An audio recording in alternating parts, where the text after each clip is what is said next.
නමෝ තස් භගවතු අරහතෝ සම්මා සම්බුද්දස්ස නමෝ තස් භගවතු අරහතෝ සම්මා සම්බුද්දස්ස නමෝ තස් භගවතු අරහතෝ සම්මා සම්බුද්දස්ස. Homage to the worthy one, fully enlightened Buddha. Dear friends in Dhamma, today as we were discussing the Samma Ditti Sutta, we have already covered two aspects of Samma Ditti. Today we are going to cover the third aspect of Samma Ditti, which is Four Noble Truths. Four Noble Truths are very central core teachings of the Buddha. Four Noble Truth is the basic and the fundamental teachings of the Buddha. So, in Buddhism, Four Noble Truth start with the word dukkha. Dukkha means in English language, it conveys different meaning. Basically, dukkha means suffering. But when people hear this word, they may scared of Buddhism, and also they may have wrong perception or wrong conception about Buddhism, that Buddhism is very pessimistic. Let's see. In Buddhism, dukkha is described even in our day-to-day life. We can experience and we can understand. We are discussing our problems, we are discussing our suffering in a different terms, such as we may say dissatisfaction, or I am upset, I am undergoing through a trauma, I am very sad, I have a lot of unhappiness going on in my life, and I feel very tired, I feel very weary, and some people might say I have depression, so on and so forth. Stressful life. These are the some of terms among many other terms we are using to describe our own unsatisfactory nature, our own very painful, sad experiences we are experiencing in our life. So, suffering in Buddhist terminology does not end there. That is why we cannot say the Buddhism is pessimistic, because Buddha has taught suffering, the causes, the reasons for the suffering, and the cessation of suffering, and finding eternal bliss and finding eternal peace. And also this ending suffering begins with Eight Noble Path, Noble Eightfold Path. So, if Buddha's teaching stop at the place of suffering, you can say Buddhism teaching are solely pessimistic, and there is nothing for us to expect optimistic. But let's take an example of a doctor.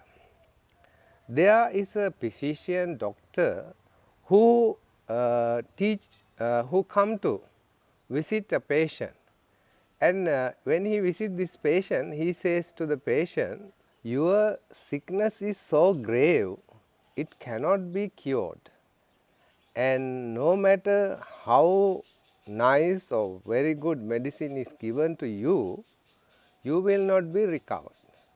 So, this is the opinion and the diagnosis of the first physician or the doctor. So, you can say this kind of diagnosis is a pessimistic diagnosis. Then secondly, another doctor come and visit the same patient, and after thorough investigation, he said to this patient, there is nothing wrong with you. Everything is okay. There is no sickness in your body. You no need to have any medicine. So in this way, he gives a false sense of security, a false understanding of his sickness, and this is actually we can say pessimistic, because you, no matter how is the reality, you will think that your sickness is not there, no sickness in you. So the third physician comes and he investigates the same patient and maybe take a lot of medical checkups, and finally he found out what is the sickness, and also he give a course of treatment, he gives a course of medicine for this patient so that he can get recovered. So Buddha's teaching of this Four Noble Truth is realistic. Neither it is pessimistic, nor it is optimistic. Buddha is teaching the reality in the world. Reality in the world is scientific, is natural. It is not something unrealistic. It is something real in the world. So anybody and everybody can understand true nature, because there is no secret teaching, there is no hiding anything. Buddha is teaching what is there in the world, what is there in the universe, what we are experiencing in our own life as suffering.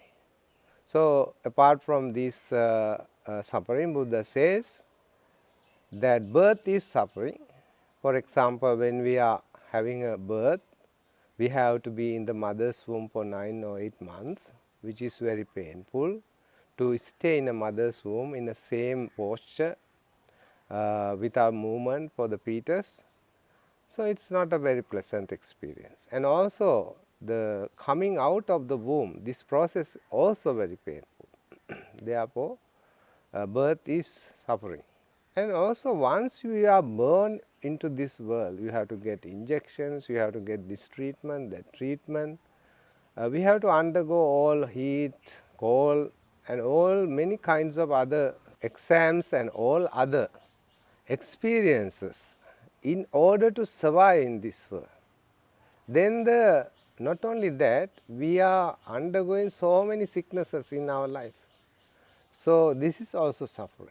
If you see in the world how many millions of people are living without food, how many millions of people are dying, children dying without proper medication. So in this world, Buddha said, Dukkho loke patittito. The whole world is based on suffering, because that doesn't mean Buddha has told us that there are pleasures, there are happiness.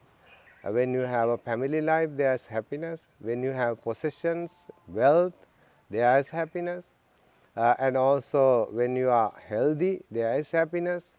When you have money and all the resources, the houses to live, all this is happiness. And also you have spiritual happiness, like attaining trance or jhana, and also having led a spiritual life very free from all the blames and blemishes, and you are leading a right life. So you can have many kinds of happiness, but true nature of our life, these happinesses will not last forever. They last for very, very short time, very, very momentary. That is why the suffering comes. Then we have old age. When we get older, our faculties become weaker, and we cannot hear things, we cannot do things as before, we cannot walk, and also this, and also what we want. If we cannot get what we want, it's also suffering.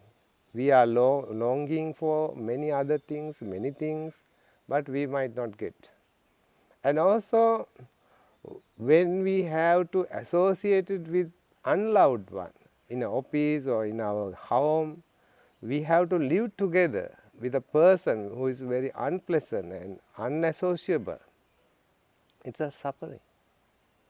And also, to be separated from wives, children, they have to separate for their jobs or for their medical reasons, or they have to go abroad. So, to separation from loved one is also suffering. So, if you analyze the list of things we suffer in the world, it's endless. It's no end. So, therefore, Buddha said, why this is suffering? Why this suffering is arising in our life? There's a major reason. There's a major cause for that. What is this cause and what is this reason? Buddha said, tanha, or the thirst we are having in our mind, is the major root, major cause, major reason for our suffering. In tanha, thirst is insatiable. No matter how many types of nice foods we have experienced, no matter how many pleasant, comfortable, nice experiences we have experienced in our life, we are not satisfied. We are not happy. For example, we want to enjoy a nice meal. In order to enjoy a nice meal, we have to work hard and we have to prepare this food. But the happiness you gain from this nice food is maybe few minutes, few seconds. When the food is in your tongue, you will experience the happiness. But once this food is passed down from your tongue to from your mouth, that happiness goes. So, but we will crave, we will have desires, we will have defilements, we will have passion, thirst to get more and more nice, pleasant experience. We want to hear nice things, we want to see nice things, we want to taste nice things, we want to experience pleasant feelings to our body. So, this kind of thirst is there are 3 or 4 causes for our samsaric journey, birth and death. When we have this thirst, the craving, the desire, we will create good and bad karma. We will create wholesome and unwholesome karma. This will create a punabhava, another rebirth, another life after death. Because we accumulate sankhara or mental formations, wholesome and unwholesome energies we are created in our mind. These wholesome and unwholesome energies will give rise to another rebirth, another continuation of this samsaric journey of birth and death. So, Buddha said, we need to eradicate this craving. We need to eradicate not knowing true nature, the ignorance. That is why the second noble truth is called pahatabba. We must eradicate, eliminate, destroy this desire or this craving. The third noble truth is called the cessation of dukkha, nirvana. So, this is the function of the meditation.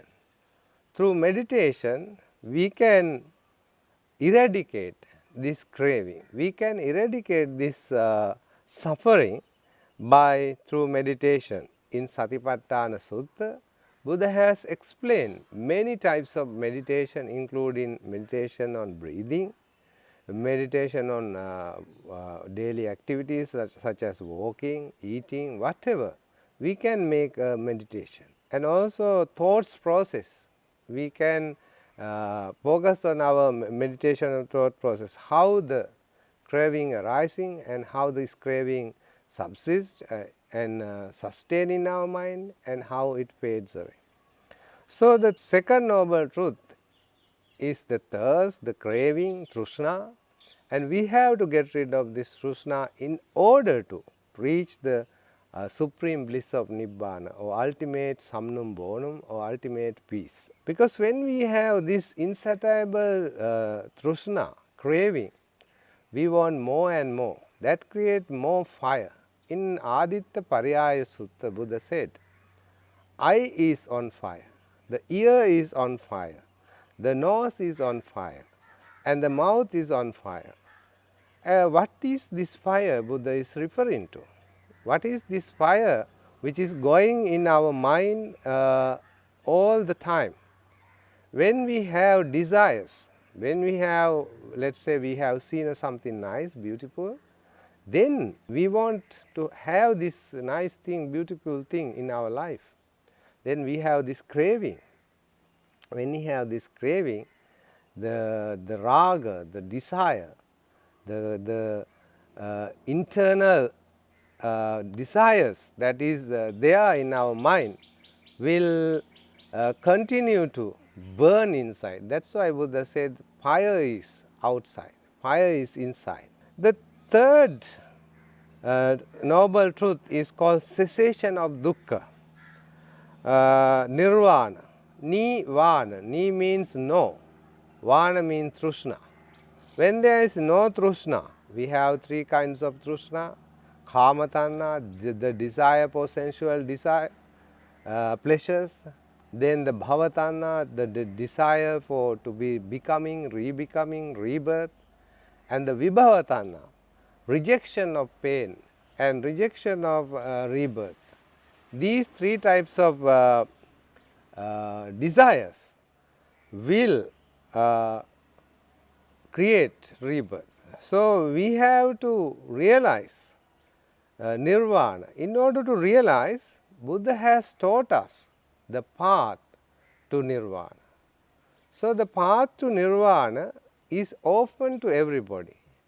Most of the religion in the world, their salvation, their emancipation, their samnum bonum will reach at the end of the life, afterlife. But in Buddhism only you can realize the truth. You can understand the truth here and now. You don't need to wait for another life. You don't need to wait for after death for your salvation. Buddhists can realize this Nibbana but in this very life. If they practice the noble eightfold path, the path to freedom, the path to emancipation is there.